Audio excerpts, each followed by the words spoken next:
Selamat malam para netizen dimanapun kita berada. Salam inspirasi bagi kita semua. Ya, Pak Ukroseno begitu menolak diam. Dan sekarang ya Pak Ukroseno begitu kan ya, dianggap dikriminalisasi begitu kan ya. Dan semakin berani mengungkapkan siapa nama-nama jenderal di balik ini semua begitu ya. Ya, ada nama jenderal yang baru diungkapkan oleh Pak Ukro begitu kan ya. Kenapa Pak Ukro ini dianggap dikriminalisasi begitu? Kenapa langsung tiba-tiba ada surat dugaan korupsi yang dilayangkan kepada Pak Ukro? Ada apa? Atau jangan-jangan ada kaitannya dengan ijazah yang selama ini diteliti oleh Roy Suryo? Dan apakah ada kaitannya bahwa ketika Pak Ukro mendukung penegakan hukum yang dilakukan oleh Roy Suryo untuk mengungkapkan ijazah palsu?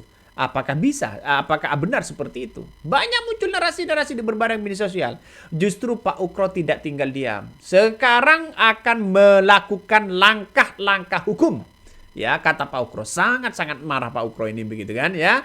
Jadi artinya apa? Artinya ada salah satu nama jenderal baru yang kemudian diungkapkan oleh Pak Ukro begitu kan ya.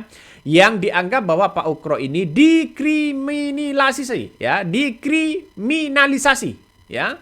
Jadi saya kira ini bagus begitu Pak Ukro mengungkapkan seperti itu begitu. Coba kita tonton ya biar tidak lama-lama karena ini panjang durasinya begitu kan ya. Nanti apakah ada kaitannya dengan ijazah atau tidak begitu. Inilah salah satu apa yang diungkapkan oleh Pak Ukro. Berapa lama membuat informasi ini dari mulai tahun 2011 sampai tahun 2026? Proses hibah ini terjadi tahun 2011. Pak Kapolri Listio Sigit waktu itu pangkatnya masih AKBP, Adjun Komisaris Besar Polisi. Sekali saya katakan, kalau hanya setingkat Kepala Korps Pemberantasan Tindak Pidana Korupsi tanpa dukungan alat bukti yang minimal, bukan maksimal, 2. Dan kalau perlu disiapkan lebih dari 2, akan tidak berani berbuat seperti ini kecuali atas perintah orang nomor 1 di Republik. Karena berarti orang yang memerintahkan ini orangnya harus satu tingkat pangkatnya lebih tinggi dari saya dan satu tingkat jabatannya lebih tinggi dari saya. Kalau mau dikatakan tidak, orang sudah tidak percaya.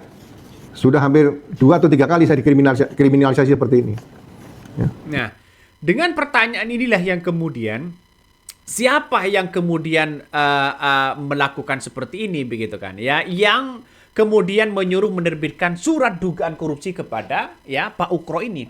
Kalau di bawah Pak Ukro, saya kira kabarnya begitu kan, kata Pak Ukro tidak mungkin akan menerbitkan seperti itu. Pasti di atas jenderal, ya pasti di atas Pak Ukro. Nah, Pak Ukro ini kan menjadi mantan Wakapolri begitu kan, ya. Kalau Wakapolri, ya siapa lagi di atas di atas Wakapolri begitu. Itu kan secara tidak langsung begitu. Makanya dengan adanya seperti ini, ya Pak Ukro ini melawan begitu kan.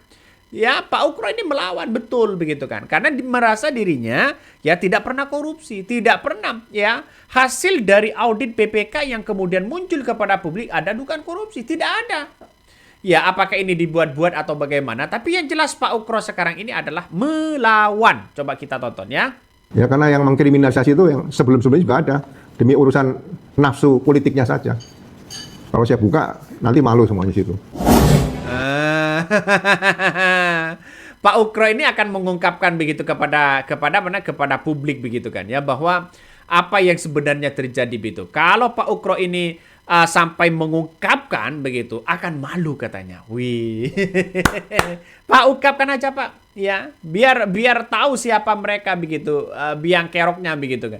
Yang melakukan penegakan hukum itu siapa Pak? Yang bermain di situ begitu. Pantas saja begitu kan ya Sylvester nggak ditangkap. Coba kita tonton lagi ya.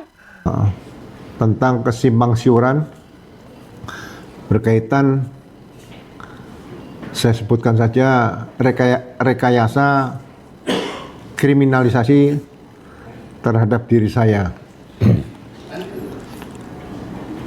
Jadi pada hari Kamis ya tanggal 16 Juli 2026. Hari pertama Bu? Iya Pak. Lantai 2. Nah, itulah yang kemudian yang diungkapkan oleh Pak Ukro begitu kan. Ngeri-ngeri sedap, Bos. Ngeri-ngeri sedap. Jadi saya kira persoalan-persoalan ini harus benar-benar tuntas begitu kan ya, biar Pak Ukro santai, tenang, tidak ada lagi yang kemudian muncul narasi-narasi seperti itu begitu. Kalau memang benar, ungkapkan kebenaran. Kalau memang enggak, ungkapkan enggak begitu kan. Kenapa kok ada kriminalisasi seperti itu begitu. Coba kita tonton lagi apa yang disampaikan oleh Pak Ukro. Dan surat undangan klarifikasi dari Korps Pemberantasan Tindak Pidana Korupsi Polri ya, untuk hadir memberikan klarifikasi pada hari Kamis tanggal 23 Juli 2026. Ya. Di situ memang disebutkan, saya baca, berdasarkan adanya laporan informasi tanggal 30 Juni 2026. Ya.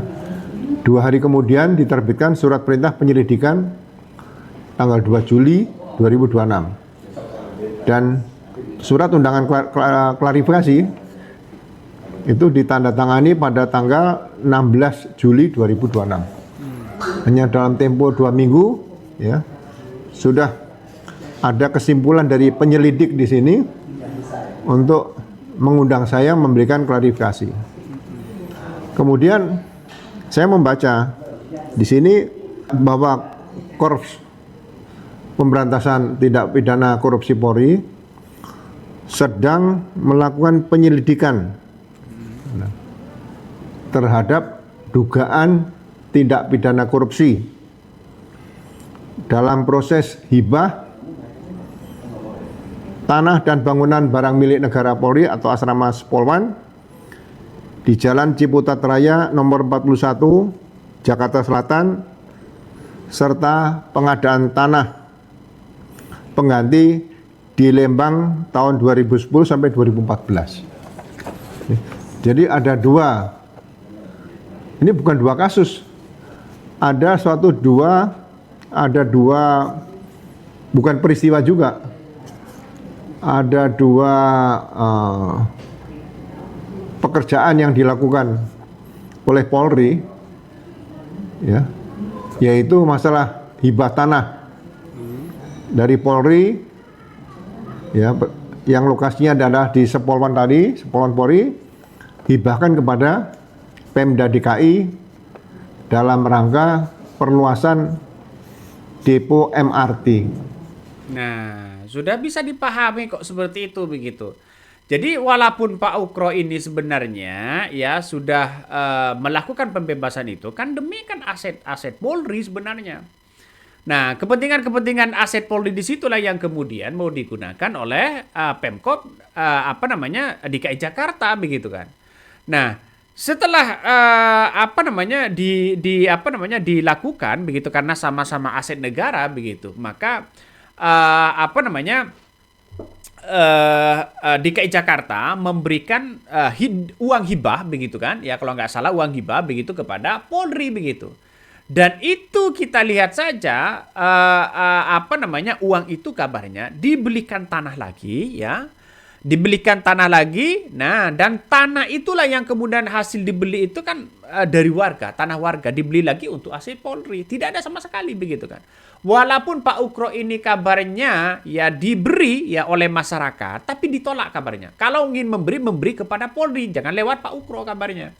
Ini yang mungkin menjadi kesalahpahaman begitu siapa di balik ini semua, tapi yang jelas orang-orang akan melihat begitu kan bahwa persoalan-persoalan ini siapa yang mengungkit-ungkit seperti itu begitu. Ada apa? Melibatkan Waduh ya, ini kan di era Jokowi begitu kalau nggak salah begitu. Kalau nggak salah ini di era Jokowi ya, kalau nggak salah begitu 2000 berapa ya? 2011 begitu kan. 2011 itu enggak ya, 2011 Jokowi memimpin waktu itu masih DKI Jakarta kalau nggak salah begitu. Coba kita tonton barangkali salah saya begitu kan ya. Jokowi ya menjabat DKI, Gubernur DKI ya. Jokowi tepatnya di tanggal 15 Oktober 2012 ya. Jokowi 2012 ya, terus kemudian 2011 itu siapa ya? Siapa yang menjabat itu? Pada tahun 2011 Joko Widodo sedang menjabat sebagai wali kota Surakarta. Oh, masih wali kota begitu kan ya? Masih wali kota. Kenapa ini kok dipermasalahkan begitu? Mungkin di era 2011 itu di eranya adalah periode kedua kalau nggak salah begitu kan ya. Maaf, siapa ya, lupa begitu kan ya, periode DKI Jakarta menjabat gubernur Pak Setioso atau siapa ya. Ini gubernur DKI ya. Gubernur di Jakarta menjabat tahun 2011 adalah Fauzi Bowo, betul begitu kan? Fauzi Bowo pada waktu itu begitu. Jadi saya kira dengan adanya seperti ini, biar menemukan titik terang begitu kan ya, seharusnya Pak Listio Sigit itu memberikan klarifikasi biar tidak muncul narasi-narasi di berbagai media sosial dong begitu kan. Coba kita tonton lagi ya. Pemerintah daerah Kabupaten Bandung Barat ditetapkan harganya 650.000 per meter persegi. Dibelikanlah tanahnya 25 miliar tadi, uangnya untuk membeli tanah tersebut. Per meternya 650.000 per meter persegi, 650.000 rupiah. Selesai proses itu, di mana korupsinya? Apakah beli tanah yang benar sesuai dengan tim appraisal itu bagian dari korupsi? Saya sebagai Kalemdik tidak ikut-ikut campur beli tanah, tidak nitip harga, tidak nitip uang. Selesai. Saya anggap sudah selesai karena ditangani oleh asisten logistik. Disusun, dilaporkan untuk didaftarkan menjadi barang milik negara. Saya tidak bisa, saya pengguna barang milik negara. Ya. Nah, setelah proses itu terjadi, selesai semuanya, adalah seorang yang penjual lahan tadi, tanah tadi, menghadap saya sebagai Kalemdik. Didampingi Kasepti waktu itu Pak Jenderal Surmana Yudi, almarhum juga beliau sekarang. Pak, kami terima kasih kepada Pak Ugro karena tanah kami sudah dibeli, Pak. Karena kami tidak bisa menjual tanah kemana-mana kecuali untuk pendidikan, yaitu kepada lembaga pendidikan Polri. Tanah itu menurut peraturan daerah yang ada harus dipakai untuk pendidikan. Nah, terus saya tanya, ada apa Pak? Sekarang saya mau memberikan ucapan terima kasih, memberikan uang 1 miliar kepada Pak Ugro Seno. Saya kaget. Ya. Tahun 2011 itu ya, Kapolri yang pernah memimpin saya itu setidak-tidaknya ada 13 Kapolri. Mulai dari Pak Jenderal Widodo Budidarmo, kemudian Jenderal Awaludin Jamin, ya, kemudian Jenderal Anton Sujarwo, Jenderal Sanusi, Jenderal Banu Rosman, Jenderal Kunarto, Jenderal Debio Widodo, Jenderal Rusman Hadi, Jenderal Rusdi Harjo. Kemudian ada Jenderal Bimantoro, Jenderal Dai Bahtiar, Jenderal Sutanto, Jenderal Bambang Hindarso, dan Jenderal Timur Pradopo.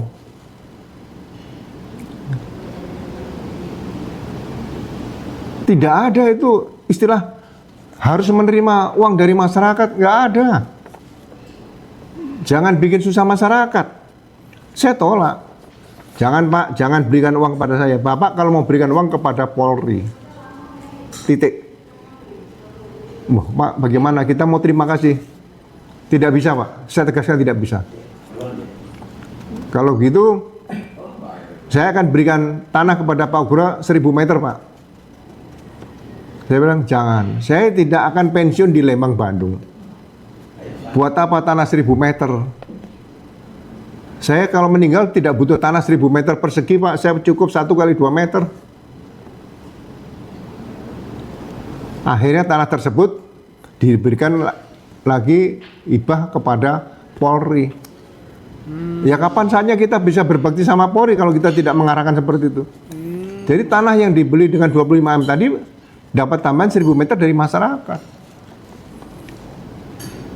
Nah kalau laporan informasi yang dibikin lagi sama Kortas Tipikor tadi ya pasti disebutkan ada alat bukti di situ, ada tanah miliknya Jenderal Ugroseno, miliknya Ugroseno seluas 1000 meter, misalnya begitu. Ada nggak? Nggak ada. Atau ditulis ditemukan kos-kosan untuk Pasis Sespim Polri, nggak ada. Ya. Jadi saya selalu belajar dari para Kapolri yang memimpin saya. Saya belajar dari Kapolda yang memimpin saya. Saya belajar dari Kapolres yang memimpin saya. Saya belajar dari perwira yang pernah memimpin saya. Bukan saya nggak mau terima uang. Nah, itulah yang kemudian yang diungkapkan oleh Pak Ugro begitu kan ya. Sudah menemukan titik terang sebenarnya, tapi Pak Ugro ini nampaknya dicari-cari kesalahannya. Karena apa? Karena dia lantang menyuarakan, mendukung ya, memperjelas bagaimana soal posisi Roy Suryo. Nah, ini cara-cara mereka begitu. Gagal memenjarakan Roy Suryo dan Dr. Tifa, ya, Pak Ugro malah dibidik dengan seperti ini. Waduh, negara ini negara macam apa ini, Bos? Ya, kalau toh pada hakikatnya ada kriminalisasi dan sebagainya. Jadi saya kira penegakan hukum ini sekarang coba kita lihat saja penegakan hukum yang ada di Indonesia begitu, ya. Waduh, ngeri. Kalau memang terbukti bersalah begitu, coba ungkapkan temuannya bagaimana begitu. Ini kan 2011 sudah. Hasil dari audit BPKP kabarnya begitu kan ya, BPK begitu ya, tidak ada unsur korupsi walaupun ada pemberian uang di situ. Pak Ugro tidak menerima, justru ini diarahkan kepada Polri begitu kan. Jadi mau bagaimana lagi nih kan, ngeri Bos. aduh lucu ini. Oke, mungkin itu yang kami sampaikan ya. Tonton terus di channel Hodari Podcast Rakyat ini, jangan lupa di subscribe.